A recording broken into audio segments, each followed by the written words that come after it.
Bismillahirrahmanirrahim. Assalamualaikum warahmatullahi wabarakatuh.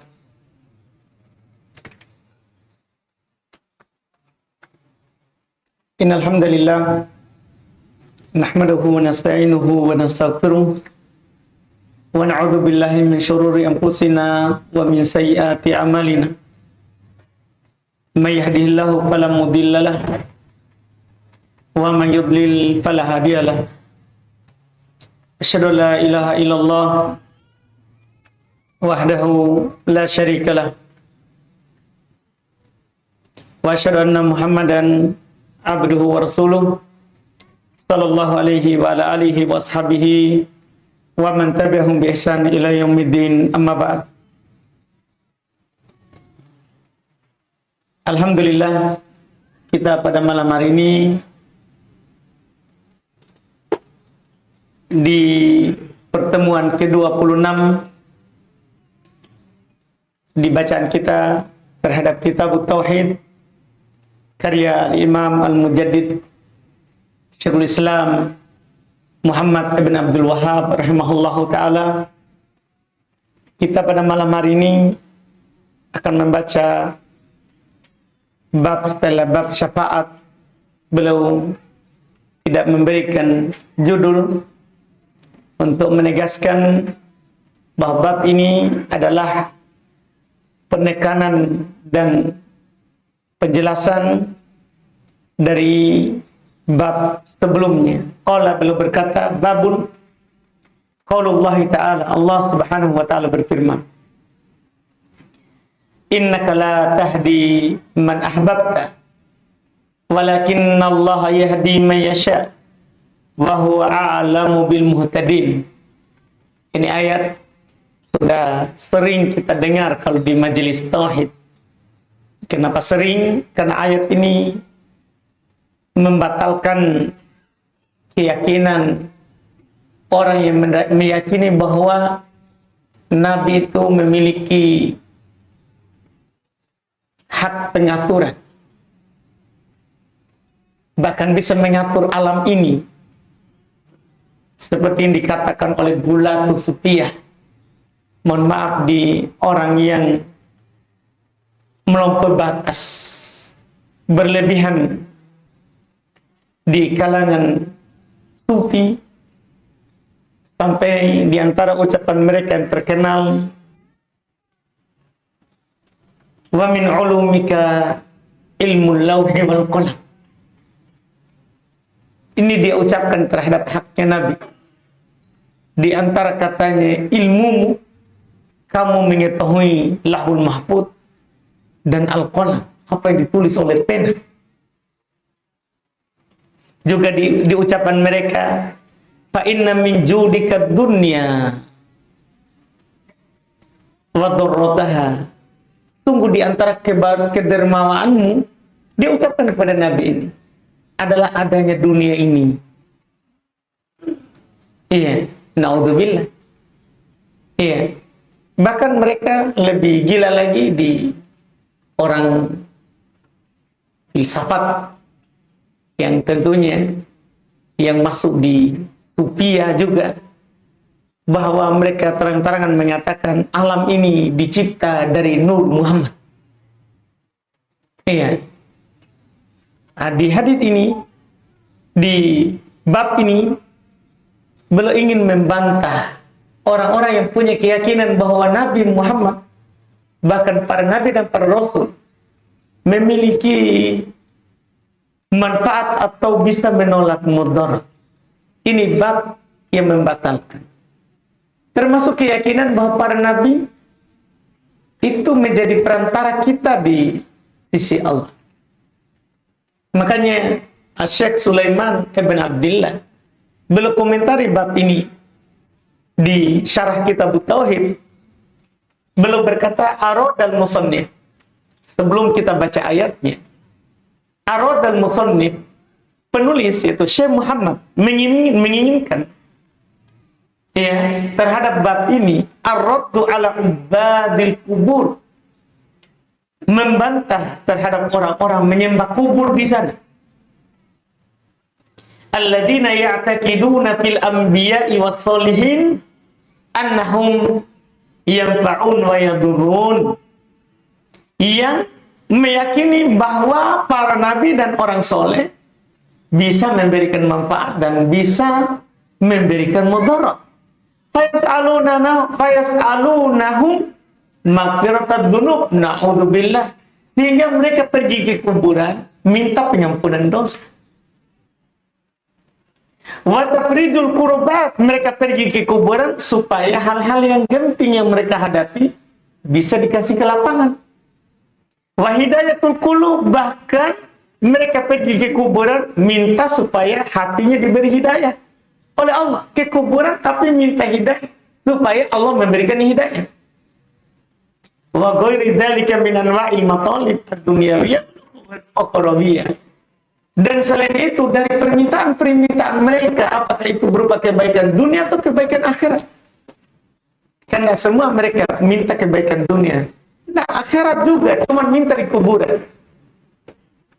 Ini juga komentar yang disebutkan oleh Syekh bin Baz. Syekh bin Baz rahimahullah ketika mensyarah kitab Tauhid, ketika membawakan bab ini dibacakan kepada beliau, karena beliau tidak baca sendiri sebagaimana kebiasaan penduduk Madinah.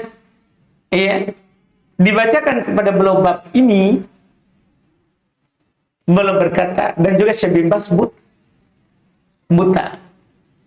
Beliau berkata, hadal bab dzakarul musannif liyubayyina anna rusula wa afdaluhum Muhammad la yamlikuna syai'an min amrillah illa ma malakahumullahu iyyahu fa laysa lahum syai'un min at-tasarruf. Bab ini disebutkan oleh penulis untuk menjelaskan bahwasanya para rasul, di antaranya adalah yang paling utama dari para rasul, Nabi Muhammad, itu tidak memiliki sesuatu apapun dari perkara Allah, kecuali apa yang Allah Subhanahu wa Ta'ala berikan kepada mereka. Berikan kepada mereka. Maka mereka tidak punya sedikit pun pengaturan bersama dengan Allah. Tidak. Inilah ayatnya. Allah belum bawakan ini ayat. Innaka la tahdi man ahbab. Sungguh wahai Muhammad, kamu tidak bisa memberi hidayah kepada orang yang kamu cintai. Walakin Allah yahdi man yasha. Akan tetapi Allah lah yang memberikan hidayah kepada siapa yang dikehendakinya. Wa huwa a'lamu bil muhtadin. Dialah Allah yang tahu siapa yang berhak mendapat petunjuk. Kita ini kadang bilang, lihat zahirnya orang, bagus ini mendapat petunjuk orang ini. Kalau dia dapat hidayah, bagus. Itu menurut pandangan kita. Allah yang tahu siapa yang berhak mendapat hidayah. Maka yang mendapat hidayah, dialah yang pertahankan, dia bersyukur. Karena kita bersyukur Allah kasih. Kan di sana banyak orang yang kita inginkan dapat hidayah, ternyata tidak dapat. Ternyata tidak dapat. Karena wa huwa a'lamu bil muhtadin. Dialah Allah yang tahu siapa yang akan berhak mendapat hidayah. Ini Rasul. Makanya kata Syekh bin Baz tadi, ini afdalur Rasul. Rasul yang paling utama, tidak memiliki sesuatu apapun dari pengaturan. Dan ayat ini akan terang sebentar setelah kita membaca sebab turunnya. Ini kan terkait dengan Abu Thalib. Sebentar, karena beliau hanya membawakan satu ayat, satu hadis di bab ini. Hanya saja kita butuh melihat komentarnya para ulama kita ketika mensyarah bab ini. Syekh Abdurrahman bin Nasir As-Sa'di rahimahullah juga sama. Ketika belum menyebutkan bab ini, karena Syekh juga Abdurrahman memiliki syarah terhadap kitab Tauhid, yaitu Al-Qaulus Sadid, syarah kitab Tauhid, belum berkata, hadzal babu aidan nadirul bab alladhi qablah. Bab ini sama dengan bab sebelumnya. Bab ini sama dengan bab sebelumnya. Wadhalika annahu idza kana sallallahu alaihi wa alihi wasallam huwa afdalul khalq 'ala al-itlaq wa 'adamuhum innallahi jahan wa aqrabuhum ilaihi wasilatan la yaqdiru 'ala hidayati man ahabba hidayat at-taufiq. Ya. Kata beliau, demikian itu bahwa sesungguhnya jika Nabi Muhammad ini beliau adalah makhluk paling utama secara mutlak. Kalau kita nanti melihat manusia dari dulu, dari Adam sampai nanti manusia terakhir sekali lahir di dunia ini, secara mutlak yang paling utama adalah Nabi kita Muhammad. Tidak ada yang lebih utama daripada Nabi kita Muhammad SAW. Kata beliau, dan yang paling agungnya kedudukannya di sisi Allah dan paling dekat kepada Allah. Bayangkan, siapa Nabi yang sampai kepada Allah menerima langsung kewajiban di atas langit ketujuh? Tidak ada. Tidak ada Nabi yang seperti itu kedudukannya. Dia yang paling dekat kepada Allah. Tapi jika Nabi yang begini, Rasul yang seperti ini, kedudukannya la yaqdiru ala hidayati man ahab hidayat taufiq, jika tidak mampu memberikan hidayah orang yang dia cintai, hidayah taufik, tidak mampu, maka bagaimana selainnya? Nabi Muhammad saja mau sekali, sebentar akan terlihat sekali kalau ada sebentar hadisnya, mau sekali pamannya dapat hidayah, bahkan dia datang, sebentar akan kelihatan, dia datang kepada pamannya berkata, wahai paman, ucapkan la ilaha illallah.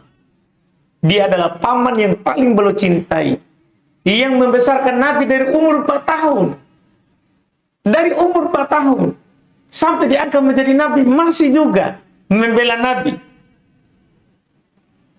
Meninggallah di usia Nabi umur 50 tahun. Dia masih membela Nabi itu. Nabi sudah berumur 50. Datang kepadanya Nabi di usia Nabi 50 tahun. 10 tahun setelah menjadi Nabi. Waktu dia sakit, yang sakit itu dia akan meninggal. Nabi mengajaknya kepada Islam karena cintanya kepada pamannya. Tapi tidak masuk Islam. Nabi bersedih. Inilah ayat turun. Kamu tidak bisa memberi hidayah kepada orang yang kamu cintai. Nabi saja begitu. Dekatnya kepada Allah. Iya kan? Kalau seandainya ini Nabi bisa memberikan manfaat dan bisa memberikan mudarat, kan selesai cerita. Iya. Ini pamannya. Anaknya, kita kan sudah lewat. Bagaimana Nabi berkata kepada anaknya Fatimah, langsung keturunan pertama. Ya, kita sudah baca. Nabi mengatakan, minta kepada saya harta yang kamu mau. Adapun masalah siksa, adab, surga, neraka, itu saya tidak memiliki apapun untukmu jaminan. Selamatkan dirimu dari Allah. Nabi bilang begitu kepada anaknya. Kepada anaknya. Ini kan sangat jelas. Makanya sebenarnya, apalagi kalau kita punya ayat-ayat yang lain. Iya, kalau seandainya ini saja ayat, selesai masalah itu. Iya, Al-Imam Ibn Katsir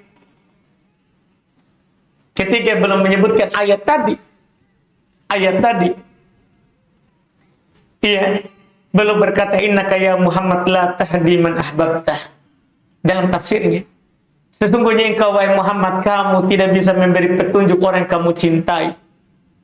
Yaitu kata Syekh Imam Ibn Katsir rahimahullah, laisa alaika dzalik. Bukan hakmu itu. Innama alaikal balagh. Tugasmu itu hanya menyampaikan. Sampaikan saja, bukan memberi orang hidayah. Tugasmu menyampaikan. Wallahu yahdi man yasha. Allah Subhanahu wa taala akan memberikan hidayah siapa yang dikehendakinya. Artinya, kalau misalnya kamu sampaikan sesuatu, ada yang mendapat petunjuk, itu bertepatan dengan yang Allah kehendaki, bukan kamu. Allah katakan di ayat yang lain sebelum kita lanjut ini, innaka latahdi ila siratim mustaqim. Kamu itu hanya menunjuki jalan yang lurus. Itu tugasmu. Tunjuki jalan yang lurus. Masalah orang ikut, yang di langit itu bukan urusanmu. Kamu hanya menunjuki. Begitu juga kita. Begitu juga kita. Itu harus kita pahami. Itu yang harus kita pahami. Ini kata Syekh Al-Imam Ibnu Katsir rahimahullah. Iya. Dan juga ini telah ditegaskan di ayat yang lain terkait dengan Nabi kita, apalagi kita. Ini kan tadi surat Al-Qasas 56 ini tadi ya, yang di bab. Ada ayat yang semisal ini. Di Al-Baqarah ada Al-Baqarah 272. Allah berfirman, laisa 'alaika hudahum walakinnallaha yahdi man yasha. Bukan atasmu petunjuk mereka. Hidayah mereka bukan kamu yang kasih. Akan tetapi Allah yang memberikan hidayah kepada siapa yang dikehendakinya. Ini Al-Baqarah 272. Ada juga surah Yusuf 103. Surah Yusuf 103. Allah berfirman, "Wa ma aktsarun nasi walau harasta bimu'minin." Orang-orang tidak akan banyak beriman walaupun kamu semangat. Kamu sangat ingin orang dapat petunjuk. Walaupun kamu bersemangat, mereka tidak akan banyak yang beriman. Kenapa? Ya itu tadi kembali. Hidayah itu bukan di tangannya kita. Itu ada di tangannya Allah Subhanahu wa ta'ala.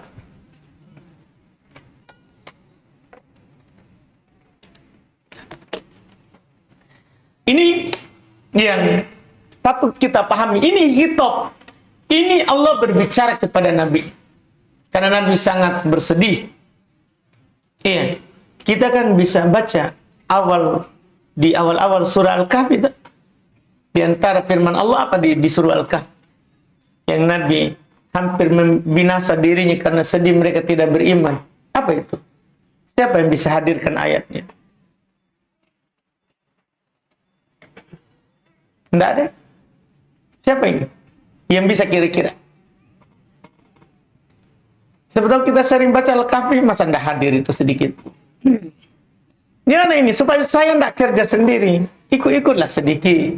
Ya, masa saya kerja sendiri terus? Ya. Kita ikut-ikut sedikit dengan saya. Gimana ini? Siapa yang bisa? Ya, wala'allaka. Lanjut toba. Coba lanjut. Gimana ini? Tidak ada. Ya. Saya hafal ayatnya, cuman saya pengen kasih tahu kita nomornya. Iya, nomornya itu saya tidak hafal. Iya. Di nomor 6. Iya.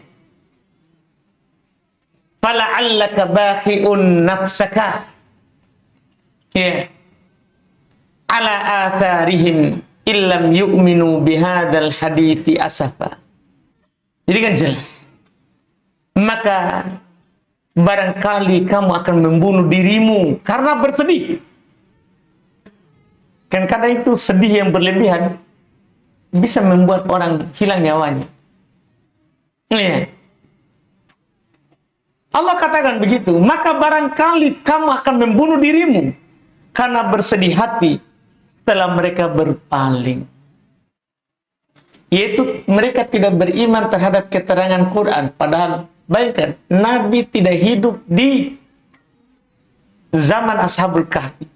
Nabi juga bukan orang yang suka membaca kisah orang terdahulu. Nabi juga bukan penulis. yang bisa membuat ini cerita. Ini murni wahyu.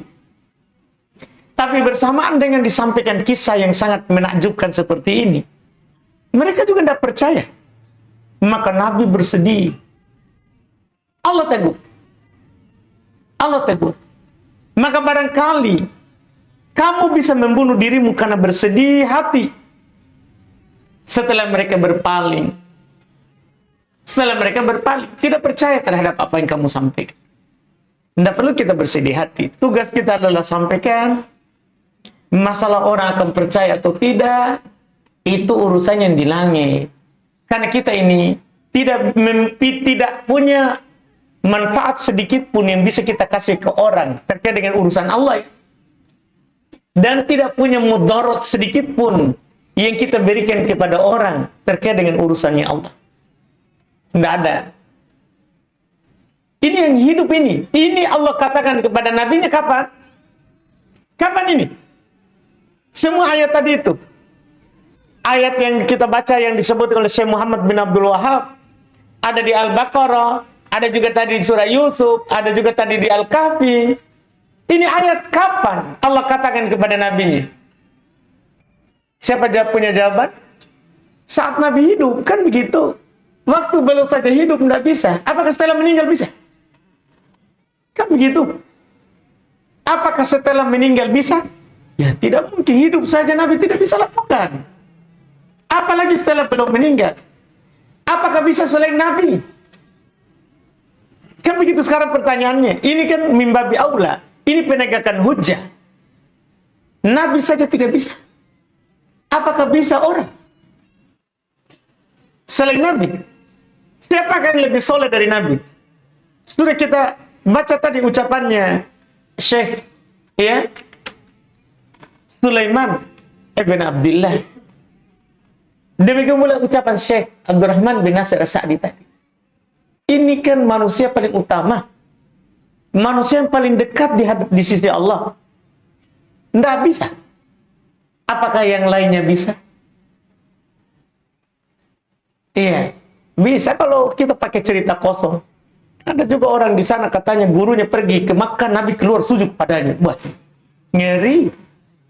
Iya. Orang kalau sudah gila begitu, apa saja bisa diceritakan. Bisanya itu Nabi keluar, tiba-tiba sujud melutut di hadapannya. Tapi para pengikutnya, wah betul itu. Para pengikutnya, kita yang menyalahkannya tidak mungkin. Wah kita yang sesat. Kita yang sesat, cerita kosong tidak sesat. Nah itulah masalah. Iya, padahal jelas-jelas ini. Jelas-jelas. Nabi tidak bisa. Berarti dia lebih tinggi ya. Lebih tinggi.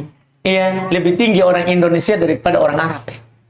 Kenapa wahyu tidak dipilih di Indonesia ya? Kok dipilih di Arab? Itu masalah. Iya. Apakah mereka mengatakan Jibril berkhianat ya? Seperti orang Syiah. Kan orang Syiah gulat Syiah, orang yang berlebihan dari kalangan Syiah, itu berkata Jibril salah tempat. Seharusnya ke Ali, tapi dia ke Muhammad. Khianat dia kepada Allah. Na'udzubillah. Memang Sufi sama Syiah mirip. Tidak ada bedanya. Iya, tidak ada bedanya. Sama-sama sembah kubur. Tidak ada bedanya mereka. Iya. Ini yang harus kita pahami untuk menjaga akidah kaum muslimin. Harus kita paham hal-hal yang seperti ini. Ini kan masalah sepele ini dan menjadi subhat orang awam. Menjadi subhat orang awam. Mereka bisa keluarkan banyak uang untuk ini. Pergi mengambil manfaat, pergi menolak bala dari orang-orang soleh. Padahal ini sangat jelas, Nabi saja tidak bisa. Kita baca riwayat supaya makin jelas. Iya, terkait dengan kisahnya Nabi ini. Tadi kan ayat. Ini riwayat. Qala beliau berkata, wafis sahih. Dan di dalam sahih, yang diinginkan dalam sahih di sini adalah dalam sahih Bukhari dan sahih Muslim. Supaya kita yakin bahwa ini hadis tidak ada keraguan akan kesahihannya. Ada di sahih Muslim, ada di sahih Bukhari sebelumnya. Beliau berkata, An Ibnul Musayyab, dari Ibnul Musayyab, An abihi dari bapaknya, yaitu Al-Musayyab, bapaknya Muslim, kakeknya juga Muslim beliau. Iya. Ibnu Musayyab beliau tabi'in, tabi'i kibar. Ya, tabi'i besar. Kebanyakan riwayatnya dari sahabat.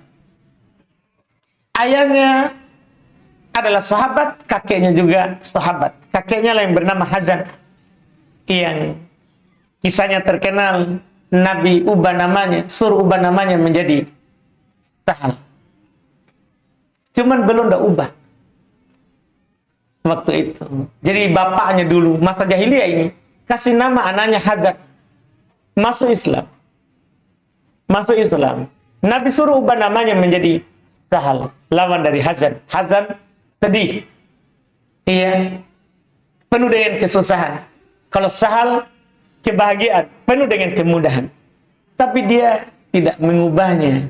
Maka kata anaknya, terus menerus di sisi kami kesedihan karena tidak mengubah nama itu. Iya, tidak mengubah nama itu. Karena sunnahnya kalau nama kita tidak baik, sunnah untuk diubah, minimal diubah panggilan, kalau tidak diubah di KTP. Kan susah itu ubah KTP. Kita harus sidang lagi kan begitu. Iya, sebagian orang, Ustaz, ada pertanyaan sama saya, Ustaz, kalau kita ubah namaku nanti istriku tidak kenal, kau itu sembarang tahun dipikirkan. Iya, sampai segitu dia. Iya, harus akad ulang apa tidak Ustaz? Tidak perlu diakad ulang. Ubah saja namamu. Iya, tidak perlu akad ulang. Ini yang sebagai faedah dari Hazan, nama kakeknya sahabat, bapaknya sahabat, Al-Musayyab. Jadi dia, bapaknya bercerita, karena dia ada di situ waktu itu. Di Makkah ini, dia saksikan Abu Thalib didakwakan oleh Nabi SAW, la ilaha illallah. Qala beliau berkata, lama hadarat Abu Thalibin al-wafatu, tatkala kematian itu akan hadir mendatangi Abu Thalib waktu itu bertepatan dengan tahun ke-10 kenabian ini. Jauh Rasulullah, datang kepada beliau Rasulullah. Iya, karena Rasulullah juga istrinya juga lagi tidak sehat waktu itu ya, karena 3 hari setelah wafat Abu Thalib, wafat juga istrinya Khadijah. Beliau kena 2 musibah di waktu yang berdekat. Datang Rasulullah kepadanya. Wa indahu Abdullah ibn Umayyah wa Abu Jahal. Di sisinya ada Abdullah ibn Abu Umayyah dan Abu Jahal. Waktu itu juga bapaknya ini belum masuk Islam. Belum masuk Islam. Makanya dia ada di situ. Iya, belum masuk Islam. Datang kepada Nabi. Faqala, kata Nabi kepadanya, ya am, wahai pamanku. Kan ini saudara dari bapaknya. Saudara dari bapaknya Nabi kita sallallahu alaihi wasallam, wahai pamanku, qul la ilaha illallah, katakanlah la ilaha illallah, kalimatan uhajjulaka biha indallah, kalimat yang kalau kamu ucapkan maka saya akan berhujjah dengannya nanti di sisi Allah. Artinya walaupun kamu meninggal belum sempat beramal, ini bisa saya pakai berhujjah di sisi Allah kalau kamu muslim. Kalau kamu adalah muslim. Tapi kata Al-Musayyab Ibn Hazan Ibn Abi Wahab, iya, faqala lahu, 2 orang tadi berkata kepada Abu Thalib, yaitu Abdullah ibn Abi Umayyah dan Abu Jahal, atarghabu an millati Abdul Muttalib, apa kamu sudah tidak suka dengan agamanya Abdul Muttalib, nenek moyang kita? Begitu. Ini bahayanya teman jelek. Bahayanya kita berteman dengan orang tidak baik. Bahkan sampai di sakit mau mati masih menginginkan kita menjadi orang baik. Cuman alhamdulillah 3 orang tadi itu, 2 orang masuk Islam, 1-nya tidak. Kan Abdullah ibn Abi Umayyah alhamdulillah masuk Islam. Walaupun dia pengaruhi Abu Thalib juga untuk tidak mengatakan Islam. Tapi kan hidayah lagi. Dan Al-Musayyab Ibn Hazm masuk Islam juga. Masuk Islam juga. Sisa satu yang tidak masuk Islam, Abu Jahal, meninggal di atas kekafiran. Iya, itulah hidayah. Itulah hidayah.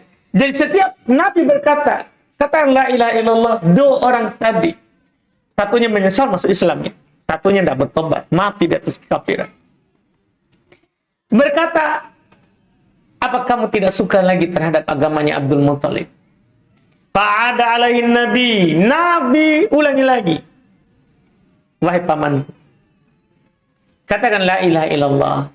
Kalimat nanti yang saya akan berhujjah di hadapan Allah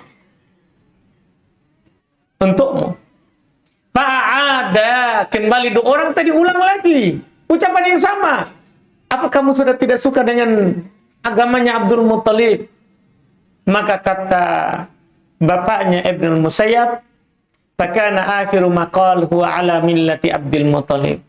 Maka akhir yang dia ucapkan adalah di atas agamanya Abdul Muthalib, yaitu dia bilang, ana ala millati Abdul Muthalib. Saya di atas agamanya Abdul Muthalib, agama kesyirikan. Baik. Bahaya teman, tentunya itu pertama ya.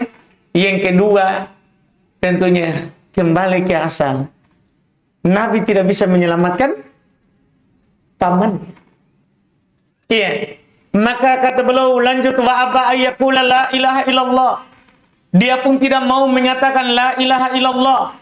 Dia tidak mau mengucapkan la ilaha illallah. Faqala Nabi sallallahu alaihi wasallam, maka berkata Nabi sallallahu alaihi wasallam, la astaghfiranna lak ma lam unha ank.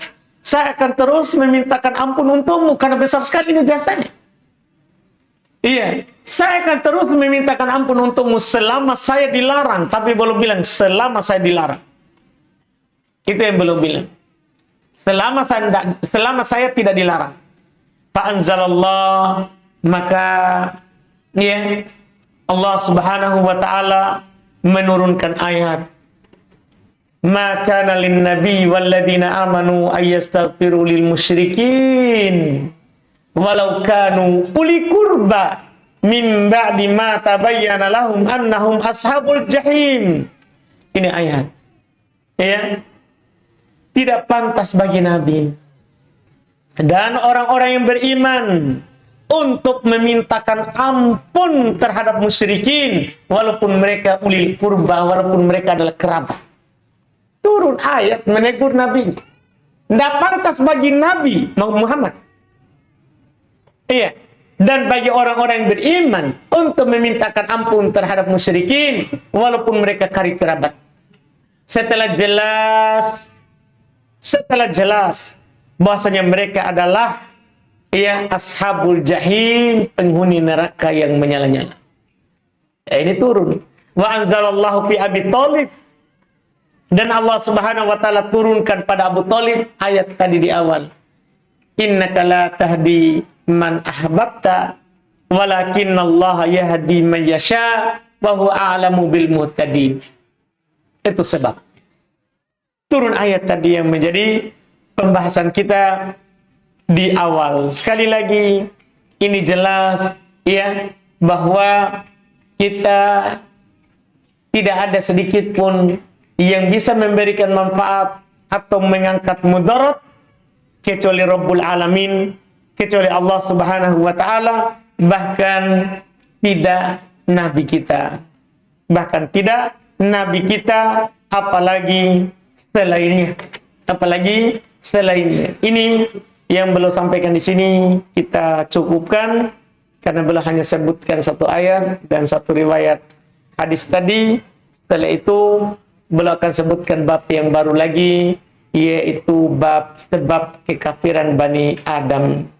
Ini bagus, kenapa banyak orang yang berpaling dari Islam padahal dia adalah agama yang sempurna, yang diridhoi oleh Allah Subhanahu wa taala. Kita ambil di pertemuan akan datang ini, wallahu alam. Kita masuk dulu di pertanyaan, jika ada pertanyaan silakan. Sambil menunggu waktu.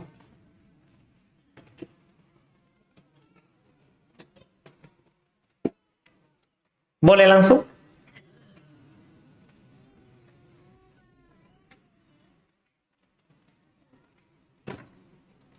Nggak ada? Baik, Masya Allah ini. Kalau nggak ada, kita bisa tutup ini. Silakan.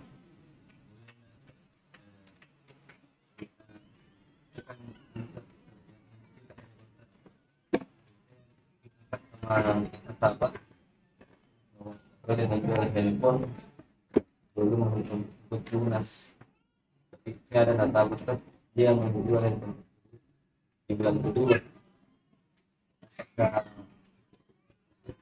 termasuk dengan data aman. Pertama, tergantung bahwa apakah handphone itu menjadi jaminan dari utangnya. Itu pertanyaannya.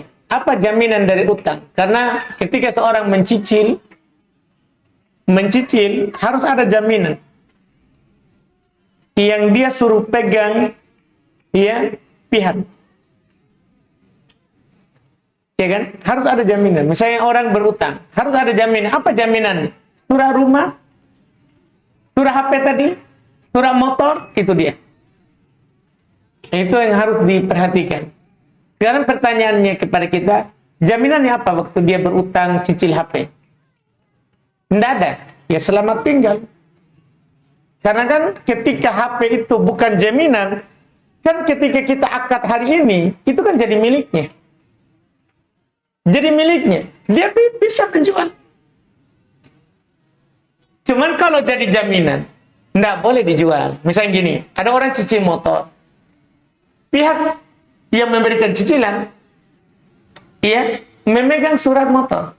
Berarti motor ini tidak boleh dijual karena jadi jaminan. Jadi barang itu ada haknya orang lain setengah. Jadi sekarang, memang kita punya hak. Ini motor setelah diakadkan, ini motor milik kita. Tapi ketika kita sekolahkan suratnya, ya sekolah ya, SD, SMP kan tergantung. Sekolah suratnya, ya sudah disekolahkan. Berarti ini motor jadi punyanya yang setengahnya. Haknya kita bukan lagi hak penuh. Maka kita tidak boleh jual. Tidak boleh kita jual. Ya, tanpa izin dari pihak yang memegang jaminan. Kan itu jaminan nanti yang dipakai dia bisa jual. Ketika kita bangkrut. Misal tiba-tiba kita kena musibah langit. Angin kencang, hujan. Ya kan? Kita bangkrut. Akhirnya tidak bisa bayar utang. Motor inilah yang diambil untuk pakai bayar utang. Ya, tapi ketika tidak ada jaminan, ini bahayanya di tengah ikhwah. Cicil kepercayaan ikhwah. Nih, dia bilang kan ikhwah ji ini. Ya sudah kan nanti dia bilang juga ikhwah ji ini. Sama-sama maki. Sama-sama bilang ikhwah ji. Padahal perasaan tidak enak. Iya, maka harus ada jaminan. Ketika tidak ada, ini masalah. Tidak bisa kita larang jual karena itu sudah menjadi hak miliknya. Cuman bedanya dia masih bayar. Dia masih cicil. Masih cicil. Jadi seharusnya sekali lagi usahakan ada jaminan. Usahakan ada jaminan. Iya, wallahualam. Tidak lagi, silakan Pak.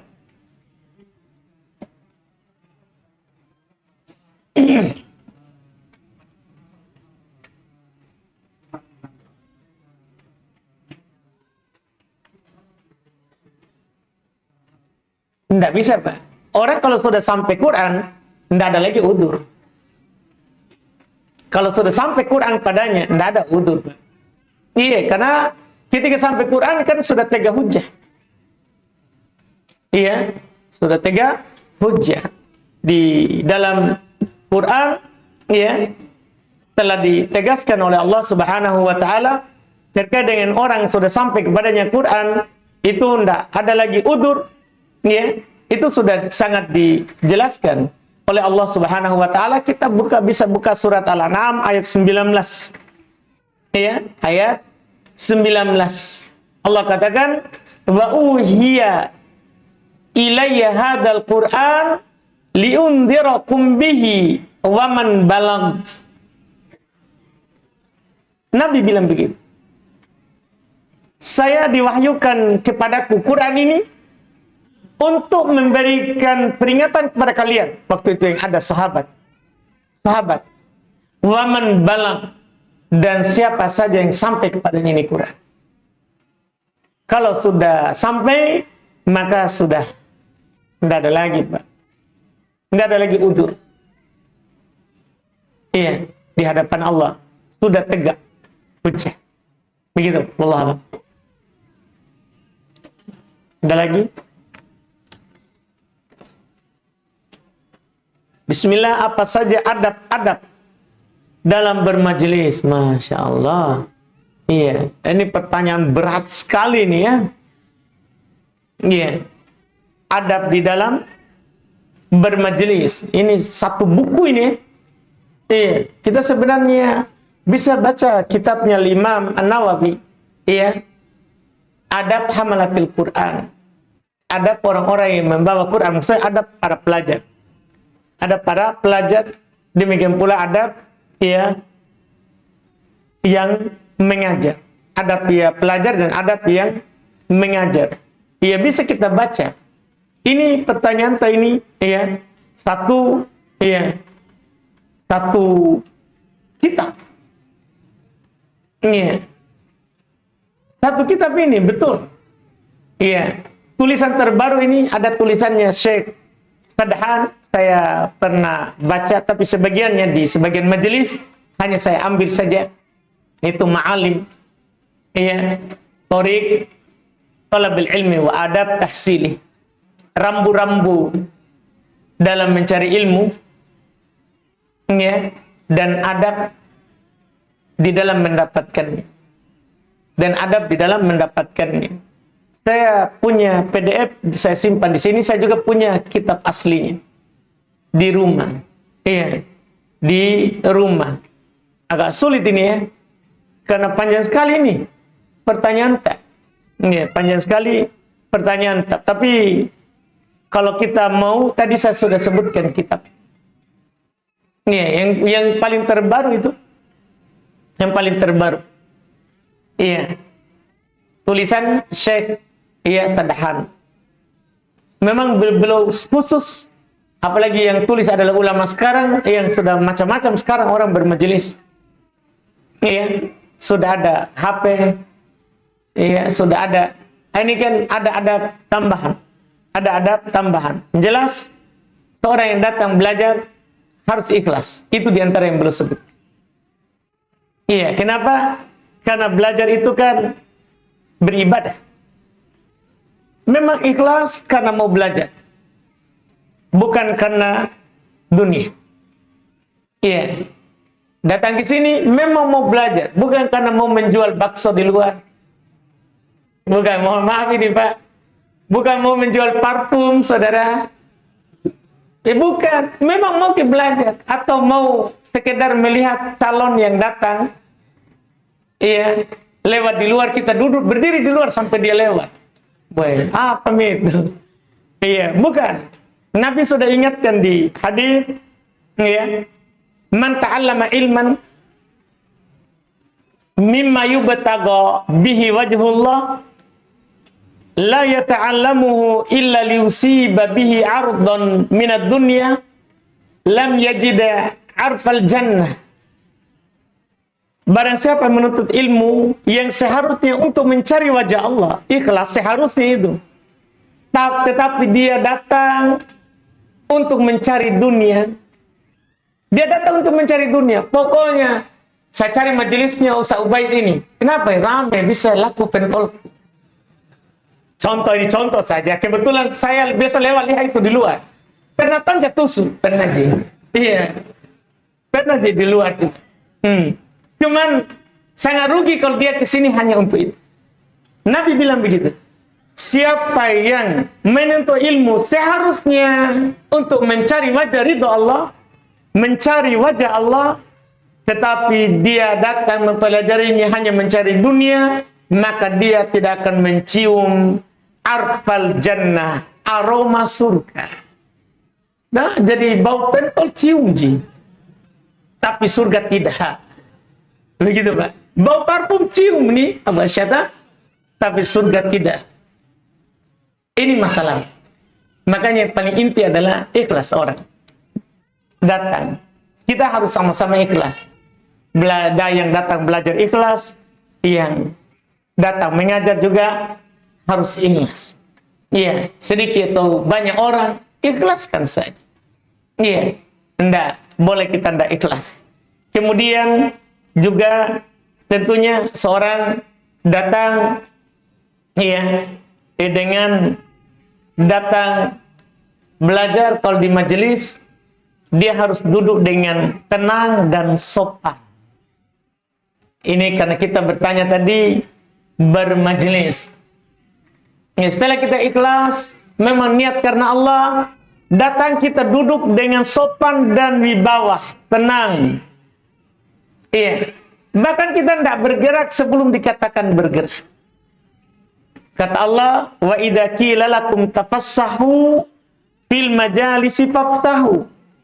Apabila dikatakan kepadamu berlapang-lapanglah dalam majelis, kasih ruang untuk yang lain.